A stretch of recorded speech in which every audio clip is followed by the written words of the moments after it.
I'll never forget this conversation I had with my boss, my chief bailiff at the time. She had asked me, Arvind, why did you want to work for the criminal courts? And I said, well, to be honest, I've always had a passion for law ever since high school. And before I even started working in the criminal courts, I wanted to have some knowledge of the law.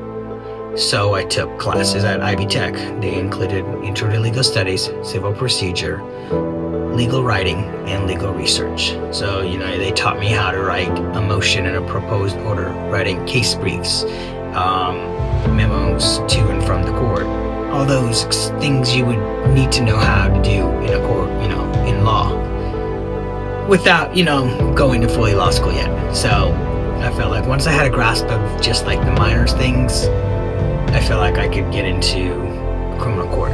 And so that's what I did once I took those classes. And she was like, oh, okay. And then I'll never forget what she said afterwards. She said, to be honest, if it were up to me, I would have never hired you. And, I just looked at her and like, huh? And I said, well, I'm here now.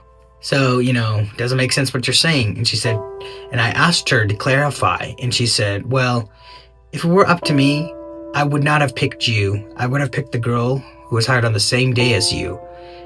That girl happened to only have worked at Walmart. So I asked her, I said, just to clarify, I said, you would have picked the girl who worked at Walmart all her life over someone who has a basic understanding of the law? I said, I'm more qualified than someone who works at Walmart. She said, yes, you may be qualified, but I didn't think you were qualified. I still don't think you were qualified. The only reason, I will never forget what she said after that. She said, the only reason you even got picked was because the judges were impressed with your resume and you did so well in your interview with the judges. That's the only reason why you got picked. And it made me very upset and angry.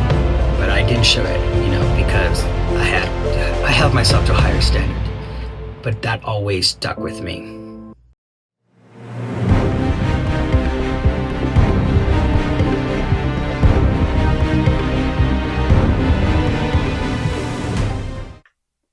Hey guys, welcome back to The Real Experience. I hope you guys had a great Thanksgiving. I know I sure did. With that said, let's dive into today's topic. So I wanted to talk to you guys about something that a lot of people don't get to hear about, which is behind the scenes in a courtroom. For many of you that don't know me, I actually worked in a criminal court for about a year before I got the job where I am now. And I loved every minute of it. There were some good moments, there were bad moments, there were moments that just made me frustrated.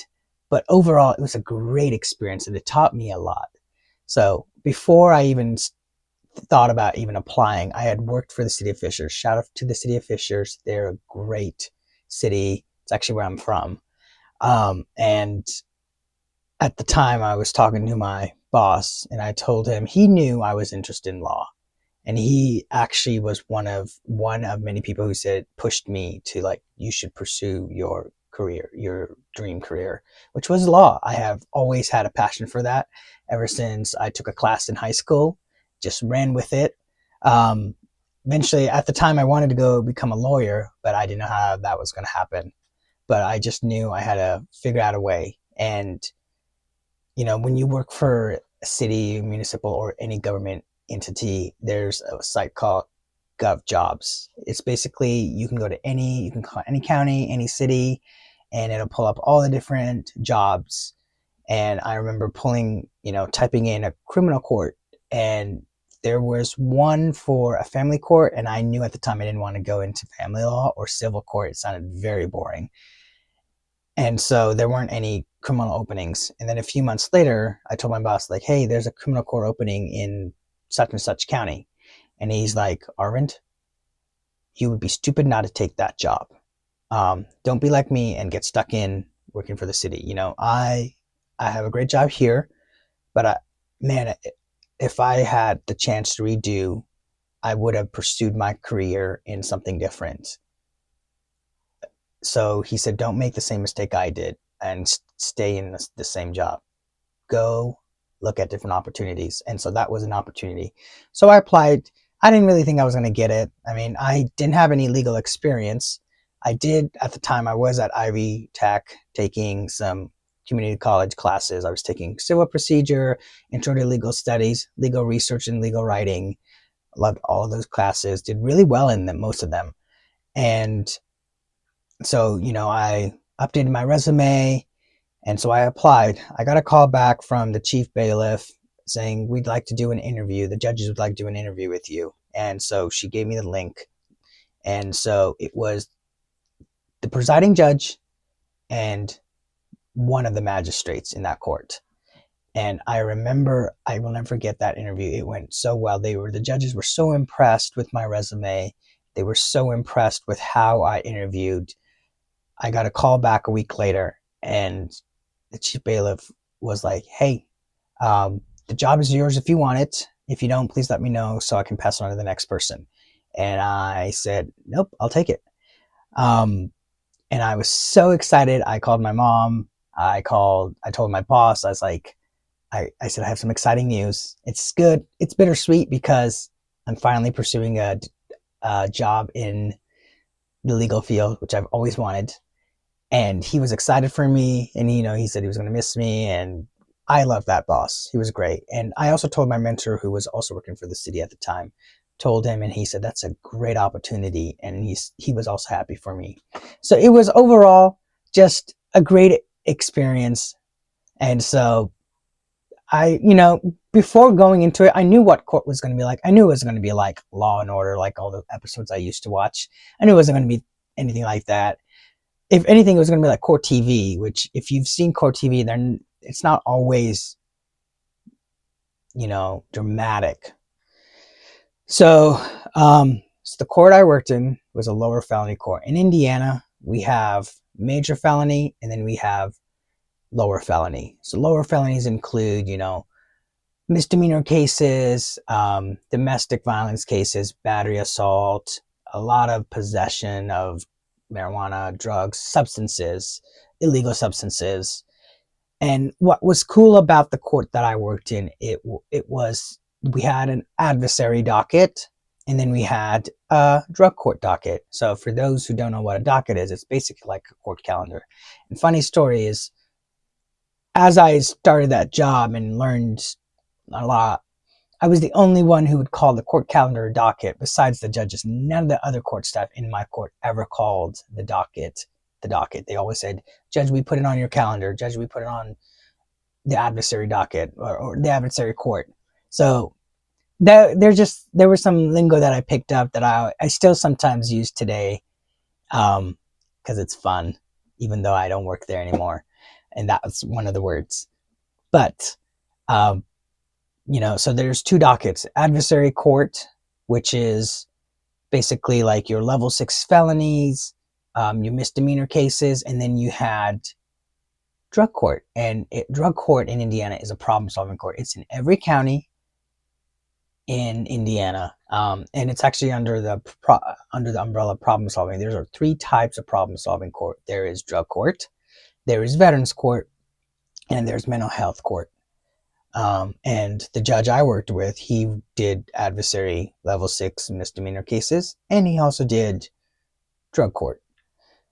And drug court is interesting and a very unique court. In fact, it's so unique because people that come in, they have to be approved to be in that court, or they take a plea, and part of their plea is they have to complete the drug program successfully within 1 year, without getting new cases, without, bailing out, because a lot of people do bail out. And there's like 3 phases involved. You have to be able to, be okay with doing random drug screenings and alcohol monitoring screenings, reporting to the court weekly. And then once you finish that first phase, it may be bi-weekly or monthly. And then once you complete the program, your case can get dismissed. So, I saw a lot of people who messed up, in their life with drugs, you can see when I remember in a report we did, not annual reports, but weekly reports between the case managers and the judge, and I would just listen. I wouldn't speak. I would just listen in on that meetings, and I would always look at their photos, the photos of when they first start the program to how they look now. It's like a night and day difference, and I'm a firm believer of rehabilitation, especially in cases like drugs, because putting them in jail doesn't help, especially if these people are repeat offenders, which most of them are. And a lot of these people will have like 5, 10, 15 cases at a time. And most of them, if not all of them, are drug cases. There's, in drug court, we have 3 different types. We have men's drug court, women's drug court, and then their reentry. So the reentry is a little bit different. The reentry is part of problem solving, but it is part with parole. So you've done your time in DOC, specifically Indiana DOC. Part of your parole can be reduced if you successfully complete the drug program. If you don't complete the drug program, you have to go back to DOC and finish out your sentence. But for the majority, they can release on parole, and usually I think there's a probation officer there at the at court, and then we have public defender and prosecutor. So it's a very interesting type of court. I learned a lot, and especially learning to have empathy for those people, because it's an addiction. That's what they're going through. But I remember my first day. I was so excited. Actually, before I get to that, during my interview, judges asked me a lot of questions. I can't even remember half the questions they asked me, but they were just very well impressed with my resume and the way I held myself. And a lot of it had to do with how I was raised. And one of the things that one of the judges said, he specifically, he said, if you get this job, the dress code is suit and tie. And I said, oh, of course, I'll make sure to wear a suit and tie. And from then on, after I accepted that role, I always wear a suit and tie. In fact, I remember the first week, the presiding judge in my court, he said, son, you can't outdress the judge. And I said, sorry, Your Honor. Such and such, Judge blank told me to wear a suit and tie. So of course I'm going to wear a suit and tie. And I also remember a time,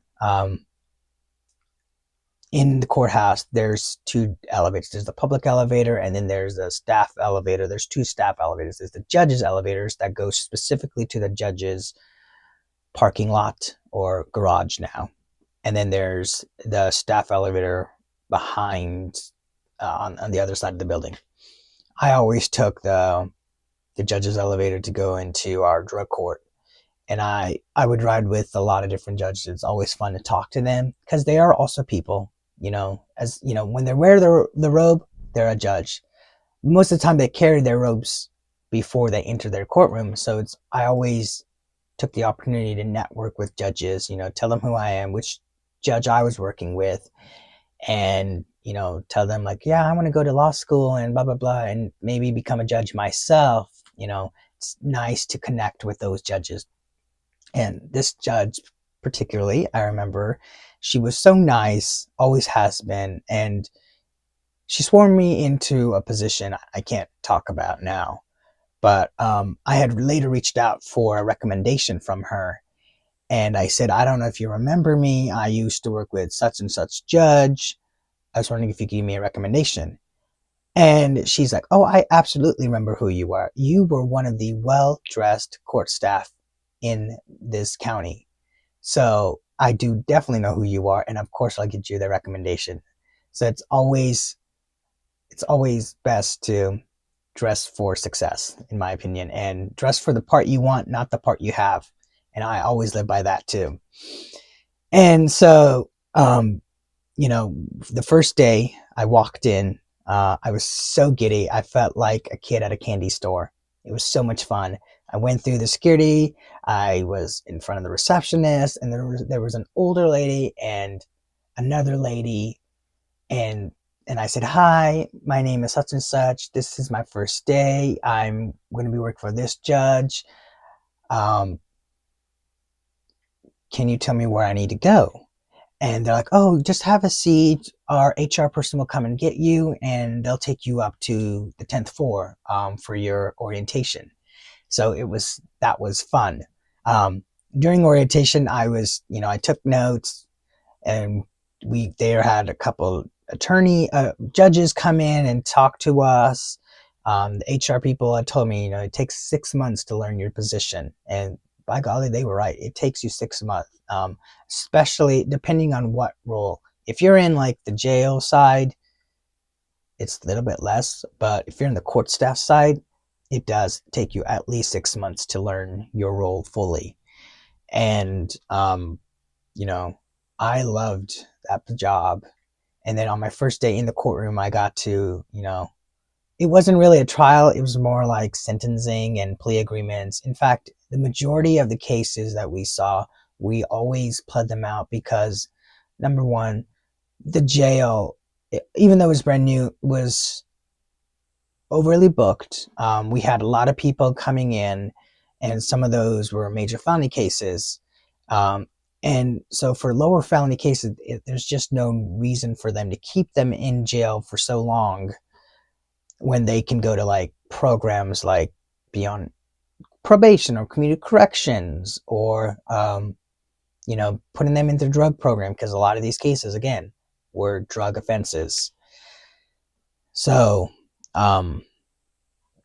that was one of the things. The dynamic at that job, at first, everyone was really friendly, especially all the other court staff. They're all friendly. The court staff I worked with, specifically my chief bailiff and the two other gals that I worked with, they were not as friendly. And in fact, I would even go as far as saying my chief bailiff, you didn't know what to expect from her. One day she could be all smiling, and the next day you had to stay clear away from her. Like, do not approach her unless you have a specific question. So it always felt to me like walking on eggshells. But working with those three judges that I worked with, it was amazing. I loved working with all three of them.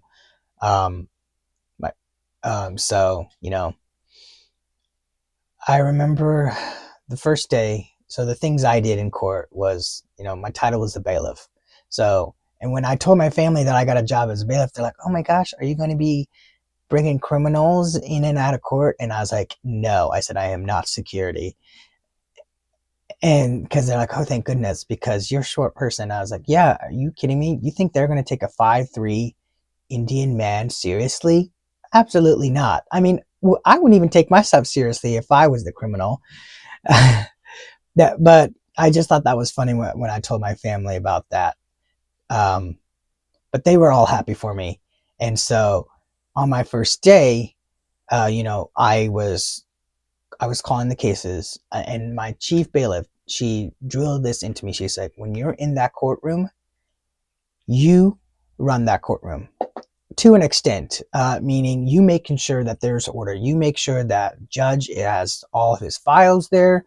You make sure that if we have defendants, make sure that if they haven't been given their initial hearing, we make sure we have that stuff. Making sure that private attorneys go first before public defendants, and public, oh my gosh, public before the public defendants go first."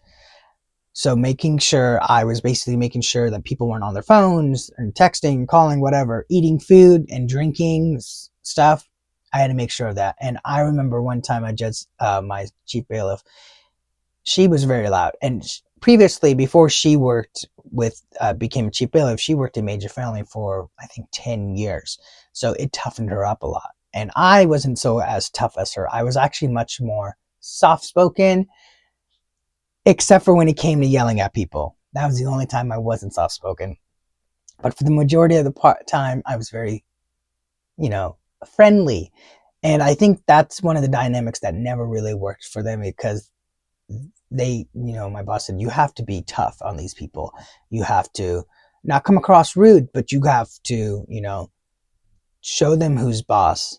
And I thought, well, these are just average people dealing with their lives, so we can't just treat them like crap. In which that's not what she was trying to say. You just have to be forceful with them.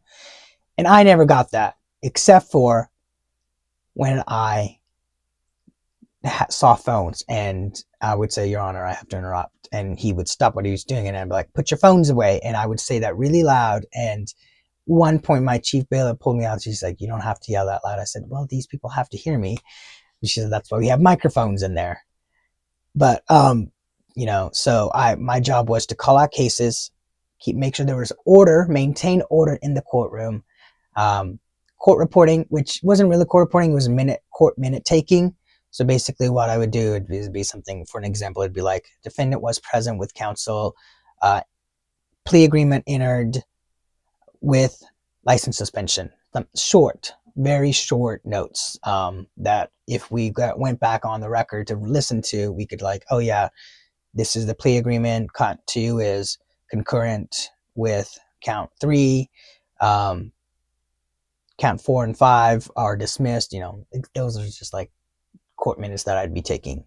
The other job I had was making sure motions that were filed either by public defenders or prosecutors and private attorneys were sent to the correct judge. So on certain days we had certain judges. So on Monday it was one of my magistrates from a different court. He's no longer with us, sadly. But so he would be our Monday morning docket judge, and he went fast. Some of these judges, oh my gosh, they're like boom, boom, boom, boom, boom. You have to be ready the minute they sit down on that bench. The minute you call all rise and judge starts speaking, you gotta be ready. And I had to be ready to call on the next case. And sometimes I'd have to be interrupted by, the prosecutor or the public defender to print something. So in between cases, or when a case was being heard in front of the judge, the deputy prosecutor or a public defender would come up. You're like, hey, can you print this? And I was like, yeah. I'd run over to the printer, print that, and then give it to them. Usually it was like a plea agreement. But you have to be ready, and that took some time to get adjusted to, but I finally got a hang of that. Some of my other judges were a lot slower, and some judges want you to be ready to call. Other judges will say, okay, I'm ready for the case. I remember one time I was in court. I was ready to call, and I thought that case was done, and it wasn't done. And so I started calling the next case, and everybody looks at me, and I was like, oh my bad. It was an embarrassing moment for me. But, but those are things you learn. There was a time in court that, a lot of these people, they don't have the money for a lawyer, so they will get public defenders. This person I don't remember exactly what the case was. He was in custody. I could tell he was not all there. And I was like, because sometimes what the judge will order is a mental health evaluation. And when that happens, we, the court staff, have to go through, I think it took me like 30 minutes to file a mental health evaluation, because we have to call doctors in jails and just doctors who will take criminal defendants and do a mental health evaluation. And sometimes we may even have to transfer to these mental health institutions so that they can get evaluated, and then they'll be brought back to the jail. I remember this guy, he did not look all put together. And he didn't know what was going on. And I just remember I was like, please God, let his attorney say he needs to be mental health evaluated, because if they put a plea agreement, it is not going to be good. He's not going to know that it's a plea agreement, and he's not going to realize what's happening. And thankfully, judge realized it too, and he actually he told they were going to actually plea, and judge said, I'm not entering this plea. I'm in fact ordering a mental health evaluation because this man does not know what's happening.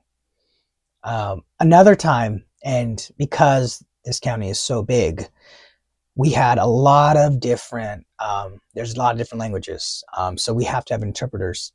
And so interpreters have to, and we have to, the day before the docket, the next day when the docket is being heard, we would have to schedule these interpreters. And, I usually send out the emails and be like, we need a Spanish interpreter, Arabic interpreter, Hakachin, her interpreter. It could be like 10 different interpreters. And if there's an interpreter involved, we always have to have them before even a private. We have to get them out first because they have to interpret in other, courts and counties. So we like to get them out first. And the volume of cases that we saw every day, in my specifically case, we would have 30 to 40 cases. I think the most I've ever had on a docket was 50 cases. All of these were level 6 or misdemeanor cases. And so you have to, most of them bled out. Most of them had continuances. Some of them were attorney conferences. But, if it was, I was always happy when it was a, judge, filed for a judge just said, well, we'll meet in 90 days or something like that. Because then writing a court date is so much easier than putting in a plea agreement into the system. Because that goes to DOC, that goes to sometimes the BMV, depending on if it's a license suspension or interlock system. If it's like that, then that's a whole other process. And actually, one of my favorite things, and I shouldn't say this, and probably anybody who's in the court system would probably frown upon this, was putting in those license suspensions or warrants out for us. Because, if they had like 5 some cases, you have to put on every case. I made the mistake of putting it on one case, not realizing they had 5 cases. So if anyone were to look up their case, they would have a big W in red. That just means you have a warrant. Well, you have to put in every case, and that takes time, especially with the system that we use in Indiana. It's so slow. I believe they still use it today. But that was one of my favorite things, doing warrants and suspensions. In fact, I remember this wasn't working for the courts. I was interviewing the city court judge in Fishers. Very nice man. My boss and I were putting up something in the courthouse. I think a banner or a sign or something. Frosting the windows, I think. And, I said, oh, hi, my name is such and such. I'm actually currently in legal studies right now, hopefully becoming a lawyer. And he showed me his courtroom, which is very small, if you know. And he's like, then he showed me this big fishbowl. And I asked him, what's that fishbowl? And he said, oh, that's my favorite thing. When people speed or have too many points, I get to cut up their driver's license, and then suspend their license.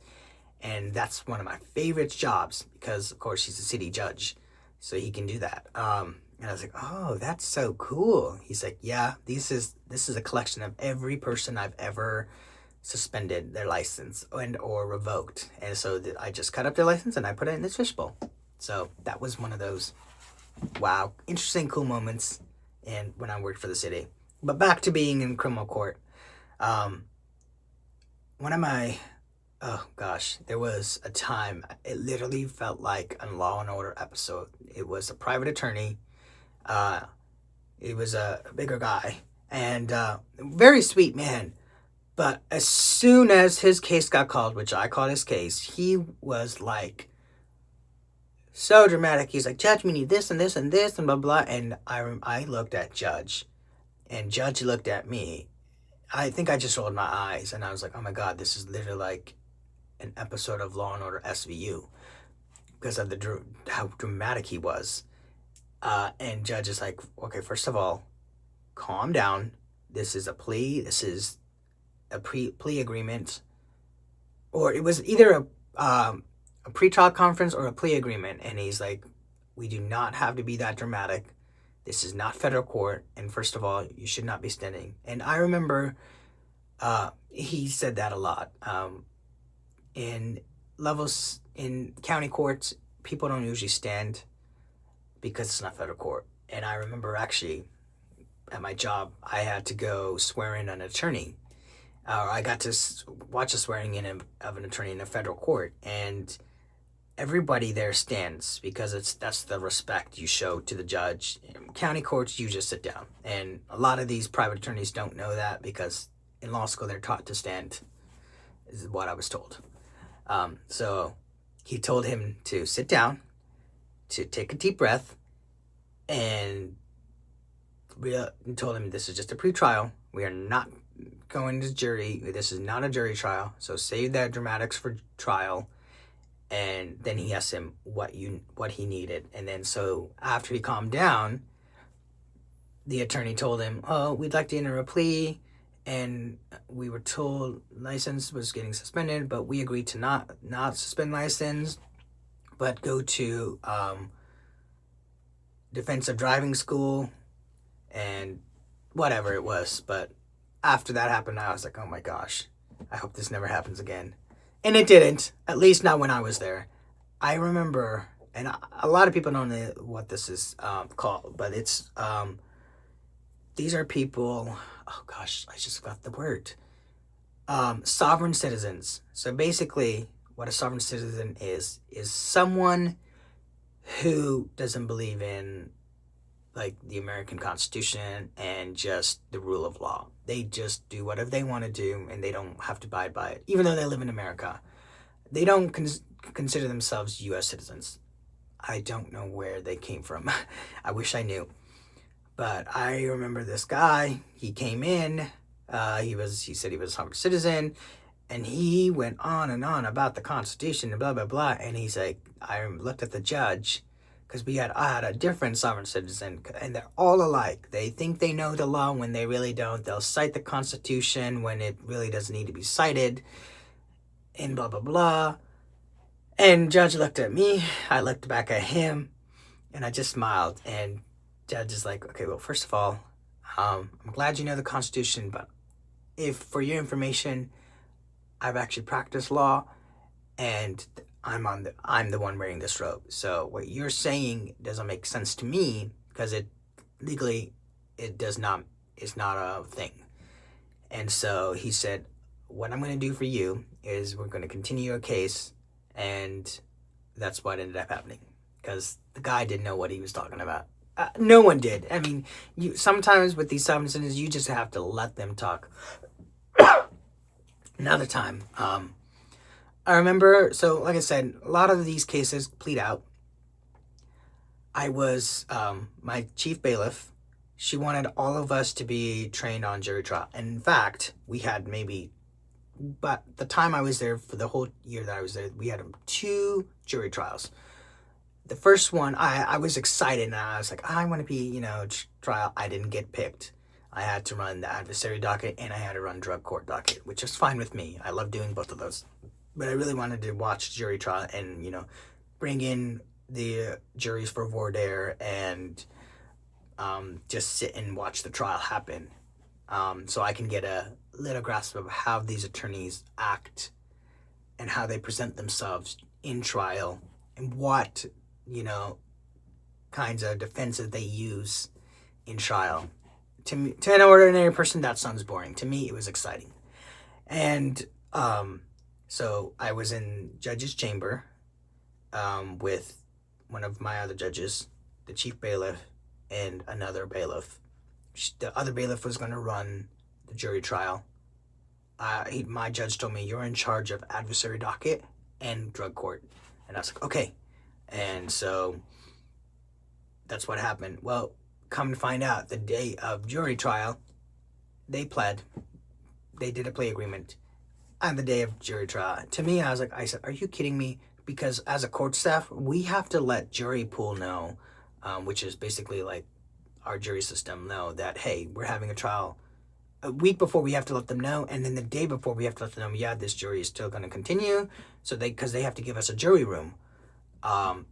And when that happens, everyone is in panic mode because we have to make sure everything goes smoothly for a jury trial. We have to make binders for these juries for like jury instructions, notepads for them, pens, provide all of this stuff for them so that they can have during jury trial and for voir dire when juries get selected.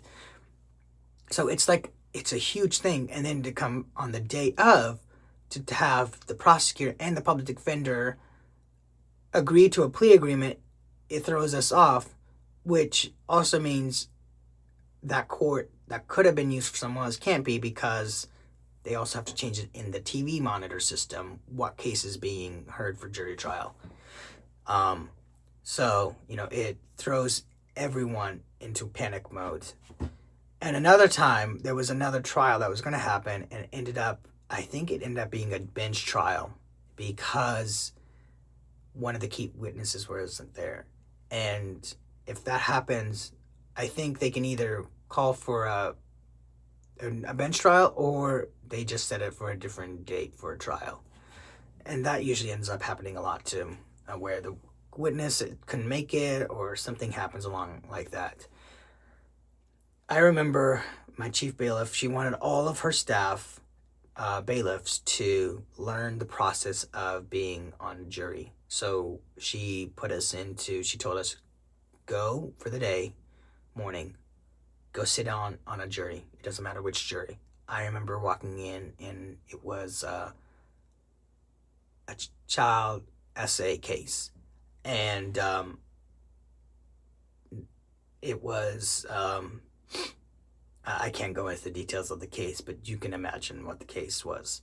But the defendant was also a sovereign citizen, and he did not have an attorney. He was pro se. It was what we call, when you don't have an attorney, it's called pro se. You represent yourself. And so watching that trial, it was sad too, because when that child was on that witness stand telling about what happened, it made my skin crawl, because it was just like disgusting to me, the way these poor children get treated. And in these two cases these jury trials I sat and watched in, I was not only watching how the prosecutor was presenting themselves, but I was also watching the pro se litigant, as well as watching the jury, looking at them, watching them, how they are reacting. And I was also making notes of what to do when it became my turn to do a jury trial, if it ever came to that, which it never did. I don't know how that trial ended, but I just remember walking out of that court sick to my stomach, and realizing that wasn't the only child essay case that I got to witness. There was another one with a younger kid, and in both of those cases, it was the boyfriend of the mother, and the mother was never home because she was working double shifts. And it broke my heart out for those children, and it made me realize you don't really know who's in your home, especially if they're your boyfriend or girlfriend or whoever, and what they could do to your children. So it made my eyes open to that. There was another trial I got to witness, and it was a murder trial, and that one was so exciting to watch, especially the prosecutor. I knew going into that case, because knowing me, a lot of people don't know this, but you can look up these criminal cases. And I always, when it was a major felony, these were all major felony cases, by the way. So I like to go and read what's called the CSC, the case summary, something. So I read the history of the case and all the motions that were filed and the proposed orders. And, I was like, oh my gosh, I was reading the initial report, and I was shocked about how this man was killed and how they caught him. And it was just like, it could have been like a Crime Junkie episode. Truly, it really was. And when I watched the trial and them presenting the prosecutor presenting the case, I was like, oh, this guy is going for life. Actually, it was like 20 years, but I said, oh, he's going to be serving some time. And I think that's what ended up happening. He did end up serving. He was found guilty, ended up serving some time. But at the time, I was really, I wanted to watch the trials, to watch the attorneys, and I would go during my lunch. The first time I went, we had to go to learn how the jury selection was happening, voir dire, and how we as a court staff were to act, and what we had to be prepared for, presenting binders for them and jury instructions and all of that. That was the first time. The other times I went during my lunch. So during my lunch hour, I would just go sit into a jury. I would just come in, have my work laptop, because if you had a work laptop, you can use it. And I would just take notes on sticky note app. Just note like the different things I noticed during the trial. And that was fun for me. But I only did that during my lunch. And of course, I kind of had to stop doing that because when I was doing drug court, especially on Wednesdays, Thursdays, and Fridays, I had to open up because we had afternoon dockets for those, and I was in charge of running those dockets. But it was always fun to see these cases, and that made me realize at that moment, it made me realize I didn't want to be in level 6 anymore. I wanted to be in major felony. Major felony would be level 4, level 3, level 2, level 5. Those can range from homicides to murders to SA cases and child SA cases. So, I wanted to get into that. And I remember it was 6 months into my career, and I told my presiding judge, I was like, Judge, I want to get into major felony. And he's like, son, I know you love this job, and I want that for you. But give me 6 months to a year. Can you do that for me? I said, and he promised, he said, if you give me 6 months, I promise you, I will speak with one of the major felony judges, and I'll make sure you can get into their court. And I was like, okay. So, I did that. While that was happening, in specifically the county I was working in, there was a memo going around, there was a thing going on where defendants were not getting released on time. So, for example, let's say someone got released today. They were ROR, released on their own recognizance. Well, we have to put that in the system. The court staff has to put that in the system, and the jail reads that in their system, and they're like, oh, this person gets released today. What was happening was we were not putting in those codes, so the jail didn't know we were supposed to release them. The defendant could be like, hey, I'm supposed to be released today, and the sheriff deputies be like, well, sorry, dude, you're not getting released. There's no code in there for you. And so what was happening was that some of these defendants who were supposed to be released, 3 months from now, they would still be in jail. And so the Supreme Court was trying to figure out why this was happening in our specific county. So they sent a memo to all the presiding judges in all the criminal courts in our county, and they're like, we want you to keep a record of every defendant you have every month. We want a list of their cases, their names, first and last, the time they're booked to the time they're released, and then their cause numbers. So we want all that information, and send that to us, and a total number of how many people you release, men and female. And so the presiding judge asked me to come up to his chambers, and with my chief bailiff, actually my chief bailiff at the time, she's like, do you know how to do spreadsheets? I said, yeah. She's like, are you sure? I said, yes, I do. So fast forward, we go up to his chambers. Told me all this. He's like, the Supreme Court is cracking down, or trying to crack down on why these defendants aren't being released. And part of it is because we're not putting in these codes. Not specifically our court, but some of the courts in the criminal division of our county. And so he's like, I want you to not only create, I want you to create for every day in court the number of people who are being released and or being put in jail. Just write down their name, their cause numbers, and you know what happened in court. Was it a pretrial? Was it? And specifically, this was for the people in custody. That's what he wanted. Basically like a spreadsheet. So what I ended up doing was creating a spreadsheet chart, which had like a template, and basically it would be like one box was their names, the other box was their cause numbers, and then the next box was um, what happened, to them. Did they get released? Did they get remanded? Or are they still serving time? Or were they being, transferred to another county? Held for another county is what we called it. So that was one of the things I did. The other thing I did was create a spreadsheet. And Judge specifically asked, he said, I need you to create a spreadsheet of every single person for every month, all their names, all their cases, and the times that they get booked in to the time they get released. And then with that, somehow give me a total number of how many people are being released total. Doesn't matter who, man and female. So I did that. I mean, it took me, with help from somebody else, I couldn't tell them what I was doing. I said, I just need help creating this spreadsheet. But I did most of the work.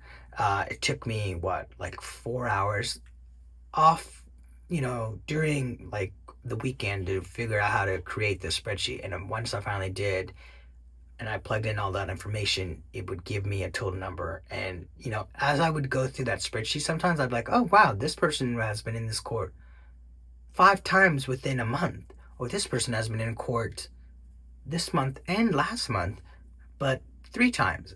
So you can kind of pick a pattern of who's a repeat offender and who wasn't, based on looking at their cases and their names in the book, as well as their ID number, their jail ID number. That was another thing we had to keep. That was the only way to distinguish between, X and Y and Z person. So I literally kept a binder in my desk. Because after every month, you weren't allowed to throw those away. So I kept those for our records, so that if someone didn't get released this month and they get released next month, I have to pull that out and put that into that month's spreadsheet. It was very complicated, and it was elaborate. I mean, it took me 5 hours after work hours to do that spreadsheet. But I did it, and I was proud of it, and the judges were impressed with it. I don't think my boss liked it, that I was getting the praise, but she also was the one who told me to do it. So, I mean, I'm not going to say no. One thing I learned, or one thing people don't know, is there's a huge thing between court staff. Like, you can see the dynamic between different court staff. And I've been told this back when I worked there. So in the building, specifically on our floor, it's magistrates all around us, and then court staff in just like a big open area. It's cubicles, lines of cubicles, rows of cubicles. And so, each cubicle, one row would be specific court. So my court would be in one row, and then behind us was a different court. So, and you can always, it literally felt like high school, because someone may tell you something and then you'd be shocked. It was like Gossip Girl, but in high school version of court. That's literally how it felt like. Some of the stuff, because you can't keep anything a secret. Like, I remember someone told me such and such person was transferring to another court, or they heard something about me, and I was like, no, that's not true. Or it was true. Like, I think I remember I had told my boss, I was like, I'm going to major felony, or I was going to apply for a major felony. Somehow, someone in another court was like, don't apply to that court. Those people are lazy. I was like, how did you even know? I just told my boss. So, it was literally like high school. And I I'm the kind of, a lot of people don't know this, but I'm a very outgoing person. I'm very cheerful and I love people. So, working with those three women that I worked with, all three of them were not outgoing. Um, they kept to themselves and they just came to do their job and went home. I, on the other hand, I loved my job, but I always went above and beyond. And my boss always got mad at me about that, and I was like, why wouldn't you go above and beyond if you love your job? That was just my thought of thinking. I've always been taught, do your very best and do it well. And if you can go above and beyond, even better. So, I did that. And my boss didn't like that. She said, just do your job and go home. And the same, like, if someone called, because a lot of people will call for, court information, and they're like, I need to know the court date or blah, blah, blah. And I can't get, I said, well, can you join remote? If you can't, you need to request that with your attorney and see if your attorney can call in via remote, stuff like that. Stuff, information that the general public needed. My boss didn't want me to give. And I was like, our job is part of the service industry in a way, because these are people's lives we're dealing with. So we have to help them to the best of our ability. And my boss didn't like that. I remember a moment. I had gotten a call, and it was someone, she wanted to speak with the judge, and I said, Judge is in court. If you can leave me your name and number, I'll let him know you called. Well, she was, giving me attitude, and she's like, you don't know who I am. I said, I don't know. But if you have, I said again, the judge is in court. He can't come right now and stop middle court to talk to you. But if you leave me your name and number, I'll make sure your message gets crossed and have judge call you back. Come to find it out, my boss told me, she said, why didn't you transfer the call to me? I said, because I handled it. She's like, well, she's a very important person. She makes sure that, judges in our counties are elected, and in most counties are elected. She plays an important role in the election, and helps, certain judges get nominated to be elected again. And I was like, what? And she's like, all of these presiding judges are, elected to a political party. I said, okay. And I said, I thought judges in counties were supposed to be, on part, I can't remember the word. They weren't supposed to be in a political party. They were just like, do you want to vote in such and such X, Y, and Z judge? And then you said yes or no. Well, I later found out that in the county that I lived in, or I worked in, before they changed the rule, these judges were elected based on political party, and their court staff had to be a political party. And so, she said, yes, the presiding judge in our court, he's this political party. And I was like, what? And I said, yeah. She's like, in fact, his court staff are. I said, I'm not. And she's like, what do you mean you're not? I said, I'm not in political affiliated with that political party. In fact, I wouldn't even consider myself affiliated with the other political party.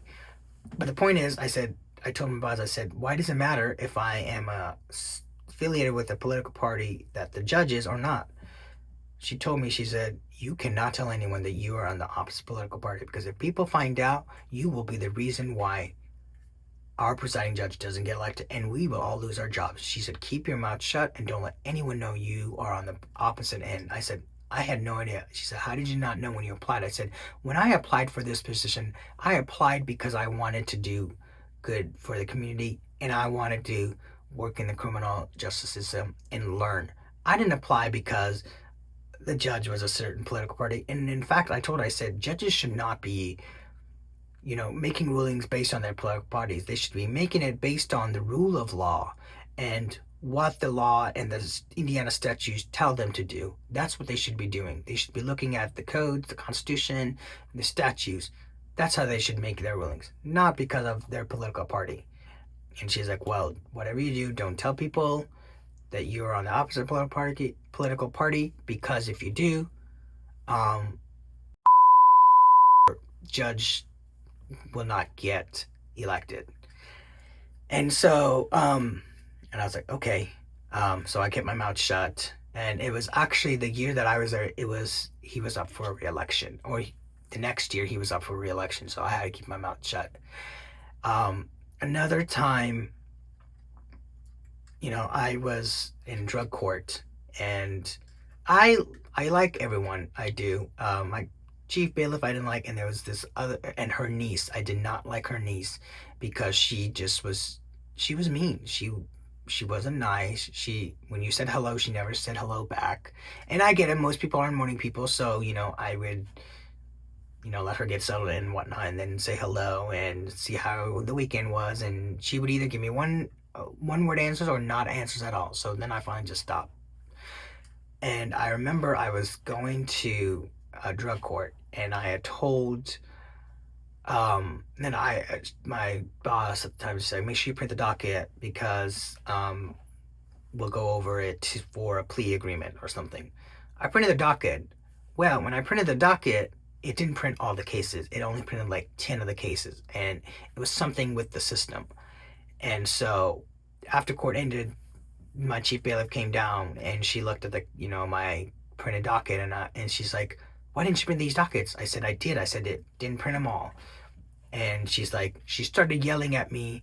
And at the time, it was the public defender paralegal. It was a substitute public defender and a substitute deputy prosecutor. Um, they were everyone stopped what the judge had already left. Everyone stopped what they were doing while my chief bailiff was yelling at me for something I didn't do. They all looked at me in shocked. And the next day, that paralegal, public defender paralegal, told me, she said, that the prosecutor, there's no substitute prosecutor, and the substitute public defender, they were like, I am so sorry for the way they treated your chief bailiff treated you. They said, I cannot believe the way she treated you, and it was horrifying, and they were just in shock. And I was like, what am I gonna do? This happens to me daily. I just keep my mouth shut and work, do my job. As it was closer to getting a year, I finally, told my boss, and my chief, and my judge. I told them, I said, I want to get into major felony. And I'll never forget what the presiding judge told me. He said, son, he said, what are you going to do if you don't get into major felony? I said, I'll probably get another job, in the legal field, I hope. Otherwise, I'll just stay here until I have something lined up.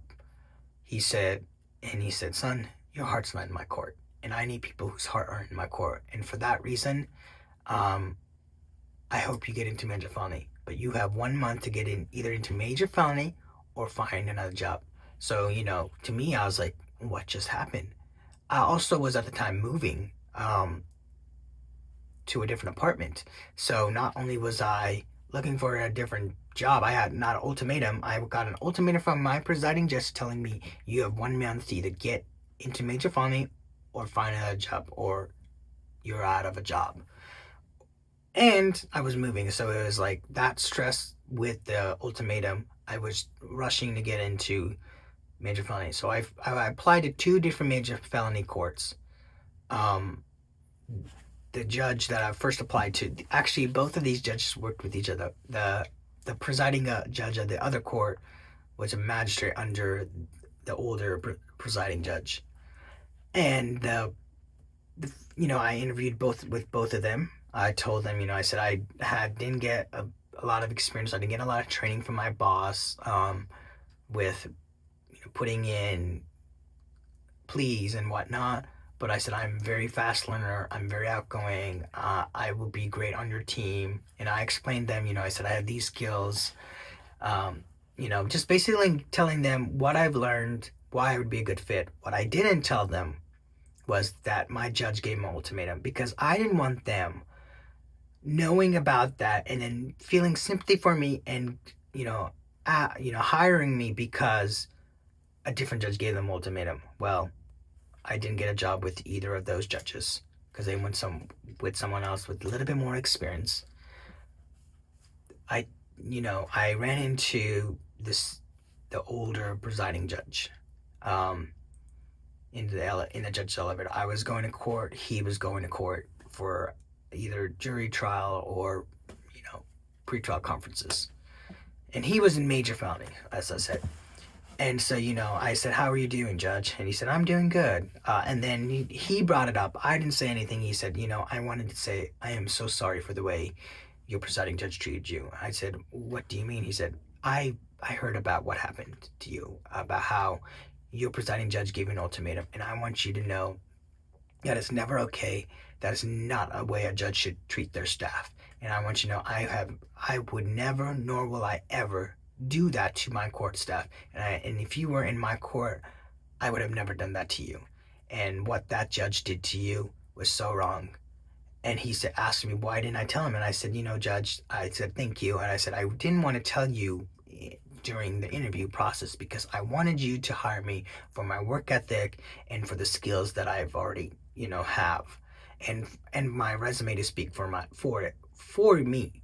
I didn't want you to hire me out of sympathy or because another judge gave me an ultimatum. Because at the end of the day, my worth,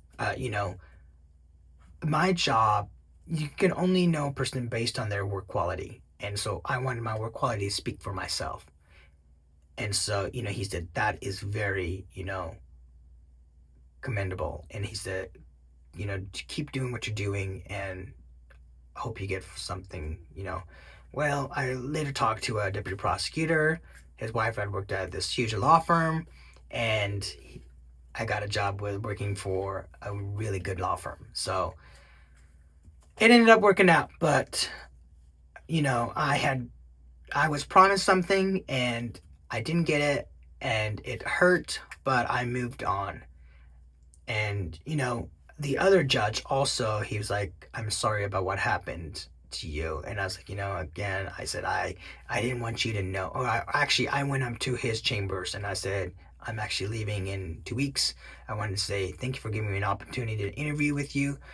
I also did tell him about, Judge gave me an ultimatum. The reason I wanted to get into major felony because the judge gave me an ultimatum, and I've always been passionate about, the major felony crimes. And I actually wanted to be a prosecutor myself, like he was.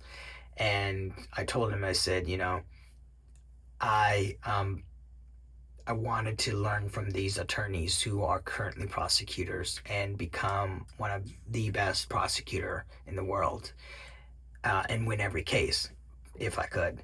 And so, and then eventually become a judge myself.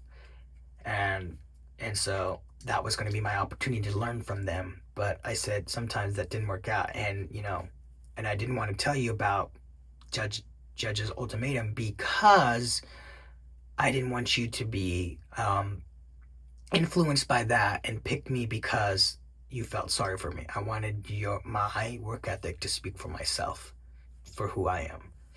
And he said, that is very honorable, and best of luck to you, and please keep in touch with me. So, I actually this week, I actually had to go to court to testify, and I like to, when I do those, sometimes we get breaks. I went up to my old courtroom to see, just to observe. Well, I went up, observed, and I saw my old boss's niece, who's still there. She just gave me the dirtiest look, and that made me realize some people don't change. And it was a good thing that I left, because in the end, it was not meant to be. I was not meant to be there for a long time, and I'm so glad. And in fact, I had a lot of other court staff in other courtrooms had pulled me off to the side. They're like, "Why do you let the chief bailiff and her court staff treat you that way? We want you to know we see that, and we know what's happening. And if there's ever a position in our court, you come to us, and we'll make sure you get treated correctly." So it wasn't like it wasn't happening behind closed doors. It was happening in the opening. So a lot of the other court staff in the other criminal courts saw that, and they were just shocked. I mean, of course, I couldn't do anything because I was 20 at the time and I didn't know what I was doing. I didn't want to cause rifts. I just, did my job to the best of my ability and moved, went home. And I didn't want, you know, to cause any rift and then go to HR because, I mean, I just did my job. I loved what I did and I just put up with it for that long because I had to. And I'm so glad I don't have to deal with that anymore. And I love my current job, but that job taught me so many lessons, standing up for myself and speaking up. And not only, when your boss tells you to only do the bare minimum, don't just do the bare minimum, do the most you can. In fact, go above and beyond if you can. And that's what I strive to do at my current job. And and in general, because I was taught that way I was, grown up to be taught that way, and I want to keep doing that. The other thing is, it taught me better people skills. Um, and so, yeah, so, you know, it was a great job. It really taught me a lot. I loved watching the cases and learning about different people and the sad things that people go through, because some of those days they were depressing, especially I remember in drug court. um when someone graduates, it's always a happy moment. It makes me happy, it makes the judges happy, it makes the defendant happy because their case gets dismissed, specifically in men's drug court and women's drug court reentry. If they graduate, they get their parole cut down in half or whatever the judge makes to the parole board. But the sad days, I remember there were many times someone overdosed and they died, and those are the sad days because their addiction got so head of got to them so much that it ended up killing them. And there were some wins and there were some losses, and I can't imagine being the case managers in drug court because they help. I love drug court because we help them get into, get them insurance, get them education, get them jobs, because some of these people can't get jobs because they have felonies. Um, get them housing, or temporary housing so that they can eventually get their own apartment. Um, help them, get them clothing to like get them into job interviews. Transportation, we'll help pay for transportation, specifically buses. If they're taking public transportation and they can't drive, we help them with that, voucher for that. But, these people, I'm not saying what they went through is bad, or, I mean, isn't sad, but it was the choices that got them there, and if we can use these to rehabilitate people back into the community, that's what the criminal justice is for. I mean, of course, always, we want to keep the essays in jail and the murderers and all those people, but the people who keep reoffending, which most of the levels of people who do, they need rehabilitation, and I will always, advocate for that. And so, that's another thing that taught me is, empathy for these people. Because at the end of the day, they are people. They make mistakes like I do, and like you do, and everyone does. And so, we have to have empathy for them, but we also have to give them what I like to call tough love. And a lot of these case managers and judges do give that. Um, and so it's taught me that. It taught me how to speak for myself. It taught me that, that we are all people and no one is perfect, and we are all created in his image. And, those are lessons that the criminal justice taught me. I mean, behind the scenes, you don't get to see all of that, the human side, because a lot of the time you see this person is bad, bad, bad. But when you're in behind the court, behind the scenes, you get to see that, especially with the court staff sometimes, and especially with the judges, because they're people too. They have kids, they have pets, they have a life too besides being judges. I mean, they have families too. So, you know, when you see them on the bench, you're like, oh, these are these powerful people, and they are on the bench because they get to make the decisions for other people. But when they're off that bench and behind closed doors, they are just the average person like you and I. So that taught me a lot. Um, you know, I hope that when you listen to this episode, you kind of get a feel for what it was like working for the criminal court. And if you like this podcast, please make sure to like, subscribe, and share. It really helps me a lot plan for episodes, and really helps me to plan for just life in general. So thank you guys for listening to this episode. Please make sure to like, subscribe, and share, and I'll see you guys on the next episode. See ya.